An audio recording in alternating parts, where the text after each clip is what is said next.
assunto agora é depressão. Nós vivemos dias em que muitas pessoas demonstram, né, essa doença, né, como muitos têm a chamado, mas no meio cristão as pessoas têm muita dificuldade de lidar com isso. Tanto em reconhecer que isso é uma coisa possível para um cristão, quanto como saber aconselhar essas pessoas também, como lidar com elas, né? Eu creio que a primeira coisa que a gente deve se questionar aqui agora é se um cristão ele tem depressão de fato, né? Um tempo atrás, falando num lugar sobre esse assunto, um senhor, depois daquela pregação, ele se aproximou e disse: olha, eu não concordo com nada disso porque crente não tem depressão. E aí, crente tem depressão? Acho que o ser humano tem depressão, né? No século XIX, no Brasil, o chamado mal do século era a tuberculose. E no século XX e XXI, parece que a assédia, né, a depressão se tornou esse mal do século, o estresse, né, ou a depressão proveniente do estresse, se tornou o grande problema, né, o grande desafio médico que o ser humano enfrenta, né, nos nossos tempos. Então, pensando que esse é um problema humano, um problema real, um problema presente na nossa sociedade, especialmente nos grandes meios urbanos, onde a vida é muito agitada, né, os problemas são graves, etc. Mas até nem só nesses lugares, né, mas em outros ambientes difíceis, hostis, né, a depressão é uma realidade.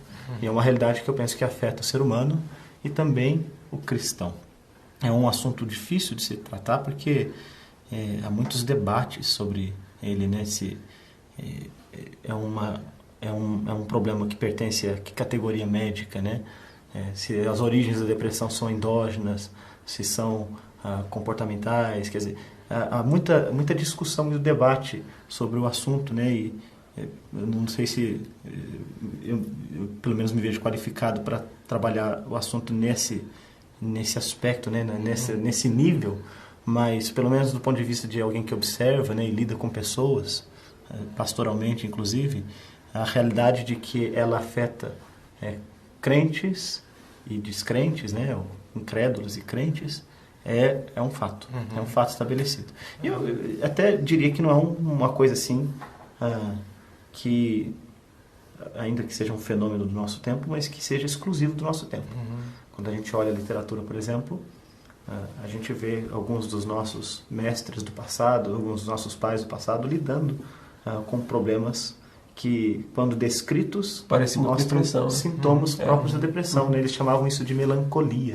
A gente tem, por exemplo, William Perkins, Richard Baxter, a gente tem até Jonathan Edwards. Charles Spurgeon. Edwards lidou, por exemplo, com o genro dele, né? David Brainerd, que faleceu até bem jovem, que sofria de melancolia. A biografia dele foi publicada em português. Alguém que poderia responder a sua pergunta, Wilson, é o livro, né, do autor David Murray, que ele responde exatamente conforme a sua pergunta. Né? Eu acho que o título do livro é Crente Também Tem Depressão. Essa é uma afirmação, né? Os cristãos também têm depressão. Um livrinho pequenininho, publicado em português pelos puritanos, que é muito bom. Eu, pessoalmente, eu penso que o cristão, o crente, ele pode ter depressão. Eu acho que, assim, que não é uma coisa comum. Eu não posso banalizar, né? Porque ela é uma doença, diferentemente da física, que ela está ligada a muitos aspectos espirituais também. Então, eu vejo a depressão como algo mais excepcional na vida do crente. Um período muito difícil, passando por uma situação, uma perda, luto familiar, perda de emprego, né? Eu lembro do profeta Elias, né? Depois que ele venceu a grande batalha contra os profetas de Baal, os 400 profetas de Baal, ele se abateu. Quando parecia que era hora de, agora alcancei o máximo, né? Chegou ao topo do seu ministério, mas o que o abateu? A ameaça da rainha Jezabel. Disse: o que você fez com os 400 profetas. O que é até curioso, porque ele tinha lidado com problemas muito mais graves, né, e com situações bem mais exigentes e estressantes, e no final... Mas a sensação que eu tenho é que foi frustração. A sensação de... Talvez ele aguardasse uma expectativa. Eu fiz. É uma expectativa de que fosse reconhecido Agora como bom vai profeta. dar certo. E aí deu vem nada aquilo. certo. E expectativa frustrada. Aí ele vai lá para para o deserto e ele pede a morte.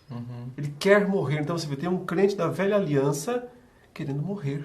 Agora o que é bonito... Contraditório, né? Porque ele fugiu para não ser morto pela rainha. E aí depois ele quer morrer. Mas é assim mesmo, a coisa é contraditória mesmo. Os sentimentos são muito complexos. E algo que eu acho interessante nesse texto que você citou é a maneira como Deus trata ele. Que isso nos ensina muito como reagir ou como lidar com um cristão que Deus eventualmente passa por... Primeiro, físico, né? Exato. Então Deus cuida, Deus se preocupa. Existe uma atitude hoje de você humilhar a pessoa e confrontá-la até o ponto dela se tornar um nada, né? E onde o conselheiro ele se coloca como um todo, mostrando para ela o caminho, numa atitude, um comportamento completamente diferente de como Deus reagiu, não só com Elias, mas com Moisés também, que também pediu a morte lá em Números 11, diante de opressão. Talvez ele ali tenha se frustrado também, porque levando mais de 2 milhões de pessoas, elas pedem carne, pedem isso, pedem aquilo, e ele vai cansando, Senhor, eu não dei a luz a esse povo, se o Senhor não der para eles o que eles querem, me mata, e o Senhor o aconselha. Então, realmente a gente... o ponto é, a gente precisa entender que, sendo um problema real que a pessoa está enfrentando, um sofrimento verdadeiro, então o tratamento precisa envolver compaixão, misericórdia e cuidado. Quer dizer, às vezes, talvez a dificuldade de relacionar a depressão somente a problemas espirituais acaba resultando num tratamento desigual, às vezes até cruel com o sujeito que vive essa situação. Mas se alguém chega com a perna quebrada, né, ou que diante de você não vai falar, olha, a culpa é sua, porque você fez uma arte lá, uma traquinagem qualquer, né? Quer dizer, você causou isso para si mesmo, agora você tem que viver com isso. Não, poxa, o meu filho, por exemplo, né? Agora ele está grande, mas quando ele era pequeno, eu dizia para ele, não sai na chuva, não pisa descalço, no frio, né? E por mais que a gente desse orientação, eventualmente ele poderia fazer isso.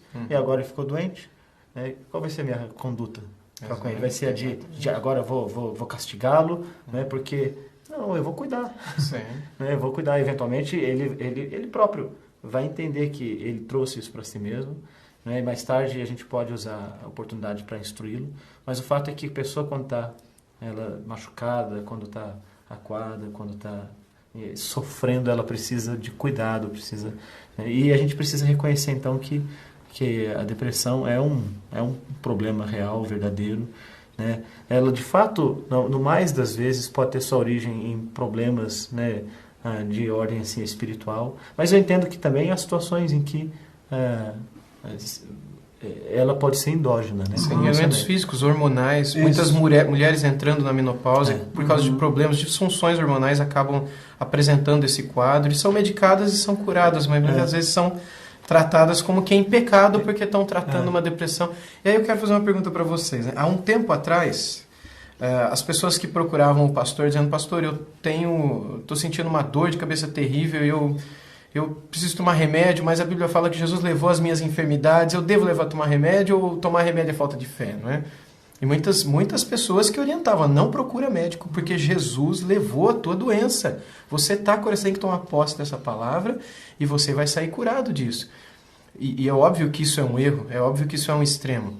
Mas vocês veem que essa atitude que muitos têm hoje para com a psiquiatria e a psicologia ou outras áreas das ciências psi, tem essa mesma atitude? Olha, você não deve nem pensar em olhar ou consultar ou ouvir ou receber um diagnóstico, porque isso é você ofender a palavra de Deus, porque ela é suficiente para tratar a tua psique, a tua alma, não é?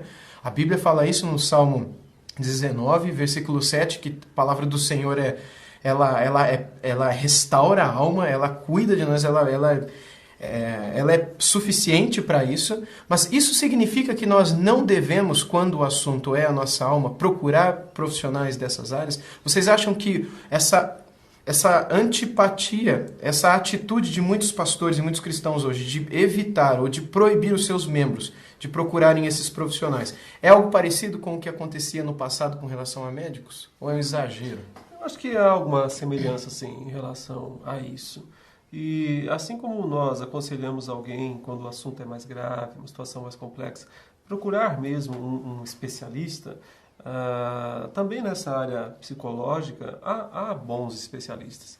A graça de Deus, né, a graça comum de Deus capacita, habilita, mesmo não crentes, a poderem também ter bom ensinamento a respeito disso. Mas tem que ser criterioso, porque também existem muitos profissionais não confiáveis, que vão logo enchendo o sujeito de remédio, tarja preta e tal, e as pessoas ficam naquela escravidão, então, do remédio, né? Porque não é um tratamento para curar, é um tratamento para ficar o resto da vida, né? Em algumas situações, eu acho essa parte prejudicial. Então, eu creio que precisa buscar, sim, ajuda, precisa buscar apoio, e inclusive tomar remédio, talvez por um período, né? Sim, eu creio que a solução definitiva vem de Deus mesmo. Deus é a solução para essa doença psicoemocional, mas Deus pode usar também um instrumento, né, intermediário para poder fazer uma obra maior. Veja só, essa sua pergunta ela acaba tocando numa outra área do estudo da teologia, que é a antropologia, e que é o estudo do ser humano, o estudo do homem. Vamos lá. Se entendemos que o homem é um ser integral, então nós fazemos uma cisão ou uma separação muito radical das coisas da alma, das coisas, né, da nossa fisicalidade, qualquer coisa assim que vai contrariar o ensino da integralidade do ser humano que a gente tem nas Escrituras, que parece ser o ensino hebraico, que parece ser o ensino da Escritura. Pelo menos eu tenho entendido desta forma. Então, se a gente entende que a ministração de medicação em qualquer tipo de problema que a gente enfrenta, seja por uma falha do funcionamento dos rins, seja porque o coração ele não bombeia sangue suficiente e precisa ali de medicação para estimulá-lo no seu funcionamento, né? Seja, sei lá, talvez por algum problema de reumatismo, qualquer outro problema, né, que se evidencia mais na fisicalidade, né? Então, por que nós obstamos de medicar também esta nossa parte do corpo, que é a mais complexa, que é o mais complexo dos órgãos, que é a nossa mente, o nosso cérebro, né? Então, eu penso que as resistências e dificuldades em se propor o uso de medicação, a procura de especialistas para tratar dessas áreas que envolvem mente, que envolvem o nosso cérebro, se dê talvez por causa dessa visão dual do homem. É uma visão que eu entendo não encontra eco nas Escrituras. Então eu acho que a antropologia bíblica, que seja assim bem construída, ela ajuda a resolver esse problema. E aí, pegando carona no que o Leandro falou aqui, veja só, o problema da dependência de remédios. É verdade que alguns desses remédios ministrados para tratar daquelas enfermidades mentais, eles eventualmente sejam, eu preciso dizer aqui como observador mais uma vez, né? Não sou conhecedor da matéria, mas eventualmente eles possam ser mais fortes ou trazer alguns efeitos assim indesejáveis. A verdade é que qualquer medicação tem efeitos colaterais. Tem efeitos colaterais, seja ela para o coração, seja ela para a mente. Um médico que conheci disse que a diferença entre o remédio e o veneno é a dose. Então, se o sujeito administra a medicação com critério, né, e fazendo bom uso dele, procurando entender ali os efeitos dessa medicação, então eu penso que não há problema algum. Quer dizer, pelo contrário, ele deve fazer isso. Deve fazer isso como mordomo do seu corpo. Ele deve fazer isso como mordomo da sua família, da sua casa. Ele está cumprindo ali, ele está debaixo do mandamento de Deus, do sexto mandamento, inclusive, que na interpretação puritana mais ampliada vai dizer que a falta de cuidado com a própria saúde, com o próprio corpo, é uma forma de violar o sexto mandamento. Né? Então, nesse caso, eu entendo que o sujeito deve buscar os melhores recursos, porque estamos todos debaixo da graça comum de Deus, faz chover sobre justos e injustos. E voltando a Elias, né? Primeiro descanso, depois deu comida, né? Tratamento físico, recuperar as forças, depois fez ele ir até Horebe, né? Voltar ao início de tudo, ao início da fé. Deus se revela para ele uma maneira nova, né? Inusitada. Ele esperou que fosse no terremoto, esperou que fosse tal, não foi no fogo, não foi, foi num ventinho. Foi. Deus mostrando um recomeço. Então, eu acho que a coisa mais importante para quem está passando por depressão é crer no recomeço. É crer que é possível ter uma nova vida, que é possível recomeçar com Deus, e de repente ele pensa que está no fim, né? Como Elias pensava, só sobrei eu e agora eu quero me matar, eu também quero morrer. Sim. Aí Deus disse, você não sabe de nada, meu camarada. Né? Você ainda vai coroar 2 reis. E não há limite para os recursos da graça de Deus na vida do sujeito, para as misericórdias de Deus. Exato. Como nós podemos fazer uso da graça de Deus e correr para Ele. Os salmos, aliás, são tão lindos, essas orações que a gente vê o sujeito lutando com a fé, lutando com problemas. Mas se erguendo, né? Mas Deus é meu refúgio, Deus é meu escudo, eu me escondo debaixo das asas dele. Até quando ele questiona.